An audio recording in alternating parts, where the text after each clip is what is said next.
girlies, it's Miss Lady Lace here on my Glamour channel, and today I have for you a new glamorous video on the topic of pinup contests.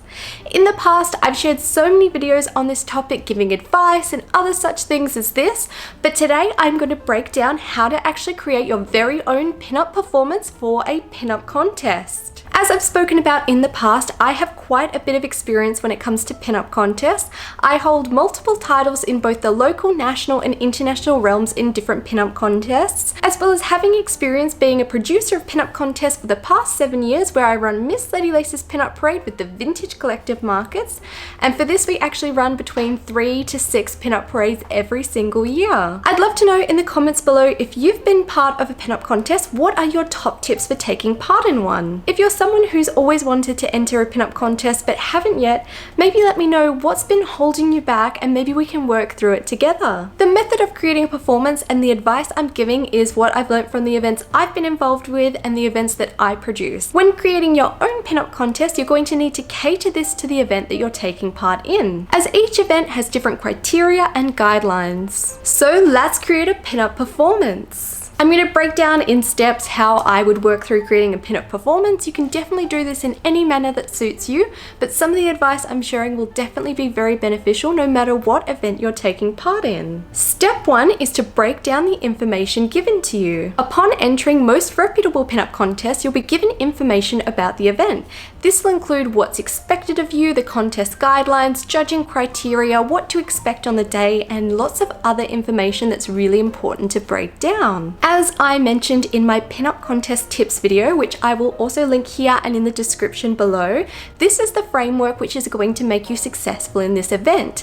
They're literally telling you how you're going to be marked and how you can best present yourself to do the very best that you can in that event. For the pinup parades that I run, our finalists have 1 to 2 minutes on stage to showcase their love of all things vintage. This is demonstrated through poses and movement on stage. For the judging criteria, our finalists are marked on confidence, character, performance, hair and makeup, poses, and of course the theme of the event. You'll want to keep all of this in mind when creating your performance. Step 2 is to do some research. Find your inspiration. I really enjoy looking at Pinterest for inspiration for a whole range of things. And you can narrow your search down using keywords related to the event you're involved in. For instance, for our next pinup parade, it is an autumn glamour themed parade. So on Pinterest, you could simply search autumn fashion, autumn 1940s, autumn 1950s, and anything else related to this topic. Pinterest is also really great because you can create a board full of all your inspirational images.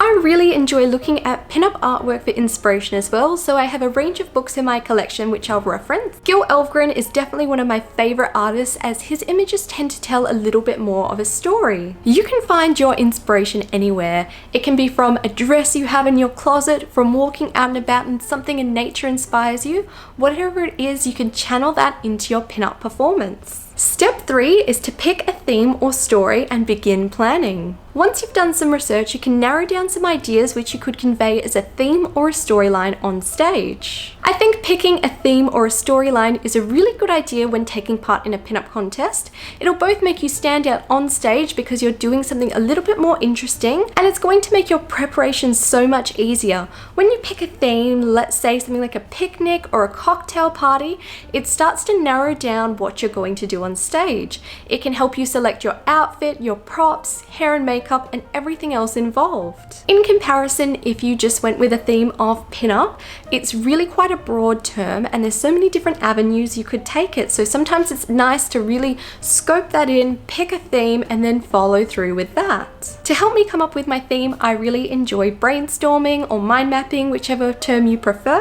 I like to take the time to write out some ideas, and whatever captures me the most, that's what I'm going to go with. From the research that we've done, we can look at that Pinterest board, our books, and start to create that brainstorm. Once we have an idea of what we're going to do, it's a good idea to make a plan of what needs to be done. So think about what needs to be done for your outfit. Do you need to source any props? How are you going to do your hair and makeup? Practice those sorts of elements that you can and plan out as much as possible. It's a really good idea to write these things down as well, because it's really easy to forget something really important. And if you're really organized, you can also add due dates to this so you can aim towards completing these tasks by a certain date. For me, I call these production plans. I utilize them in most avenues of my work, whether it's my YouTube channel, my burlesque work, or pinup work. I find this super useful, especially if you've got lots going on in your life, and make sure things get done in a timely manner so you're well organized and prepared for the big day. Step 4 is to choreograph your routine. Now you may be thinking, I am no dancer, but this isn't a dance routine per se. I say choreograph because you're going to create poses and movements, and you're going to create this as your routine. For this routine, it can be broken down into 3 sections. We have our entrance as we come on stage, the main part of our routine consisting of most of our poses and movements, and then the third part is exiting the stage. If you plan out your choreography, you're not going to be stressing on what you're going to do on stage, worried that you're not going to use enough time up there, and it's going to put confidence into you because you know what you're going to do on stage. So we'll get started by choreographing our routine and beginning with our entrance.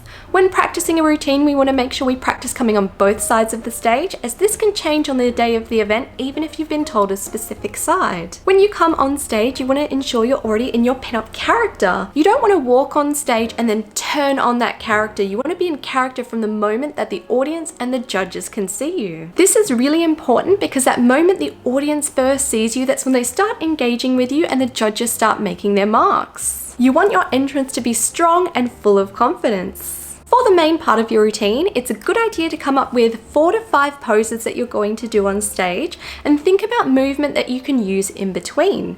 This is where you can really utilize your theme, so think about poses you can do on stage relating to this. You may be required to demonstrate certain things on stage, so be sure to reference that criteria so you understand what you need to portray on stage. For posing inspiration, I do already have a whole pinup posing series up here on YouTube, and I'm planning more videos very soon. I'll of course link this here and in the description if you need some inspiration to learn those classic lines, arm lines, leg lines, and more advanced poses. In between my poses, I like to do things like a cute walk, maybe a little turn. And I'll also try and interact with the audience as much as I can. And I like to do this by maybe pointing and waving, blowing them a little kiss, or anything else which is going to further engage with my audience and judges. Once your routine is complete, you'll want to exit the stage. Like our entrance though, we want this to be strong and confident, and we don't want to turn off that character once we're done. We want to walk off stage in that pinup character and not turn off until we're backstage. It's not a great idea to have this amazing performance, blow a kiss to the audience, then turn off that pinup character and stomp off stage. You really want to be engaging, vibrant, and energetic, matching your pinup character as you're exiting that stage. You can really take time exiting the stage and really milk that moment. There's really no such thing as being too over the top in a pinup contest. Step 4 is to practice and practice regularly. Practice as much as you can in the lead up to your event. Practice until your routine is something that you could do while you're sleeping. This way you're going to feel really confident and super prepared for your pinup contest and know that you can give it your very best. Practicing with your whole costume or your hair and makeup, accessories, and props is the best thing that you can do. Sometimes things don't work out with what you're planning to wear. Maybe your prop gets stuck in your hair or something else like this can happen. By practicing with all the elements of our performance, costuming, hair and makeup, and anything else, it's going to reduce the chance of something going wrong on the day. This is live performance though, and things can definitely go wrong. You may forget a pose or do a little bit of a trip, drop a prop or something like that. The most important thing is to continue looking confident. You don't want to look like you've made a mistake, because if suddenly you're like, oh gosh, on stage, the judges are going to know that you've made a mistake. If you keep going and stay in character, if you drop a prop or your hat falls off, tell it that it's a naughty prop and then continue going, and the judges are really going to love that because they can see that you've really kept going even when you've been faced with something that's a little bit difficult. In a pinup contest, the best way to get the most out of this event is to not be in competition with the other pinups taking part. Everyone is there to share their love of vintage. Instead of being in competition with everyone else. You just want to be in competition with yourself. You want to aim to be the best version of you that you can be. Take that step outside your comfort zone. Make some amazing friends backstage. And do the very best that you can on stage. And then no matter what, even if you don't get that crown, you're going to be a winner in your mind because you've done your best and you've taken that giant step. My biggest tip when it comes to creating a pinup performance is to just do it. Procrastination is one of those things that can kind of just hold us back, and we can almost self-sabotage in this way. I procrastinate all the time for my work, for even creating these videos, especially this one today. I was a little bit intimidated about trying to convey all my knowledge into one video.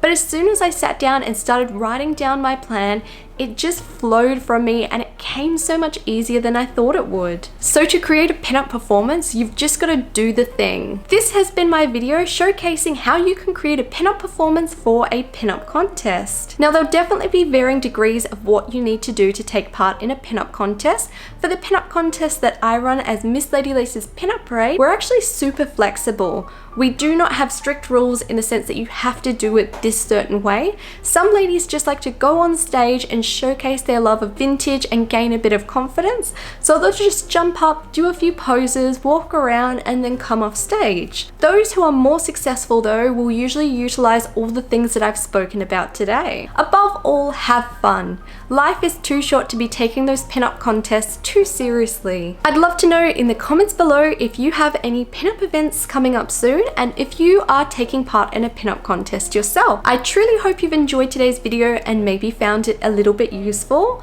or at least a bit interesting if pinup contests aren't your jam. If you'd like early access to my videos, exclusive content, as well as to help support me here on YouTube, I now have my Glamour community on Patreon.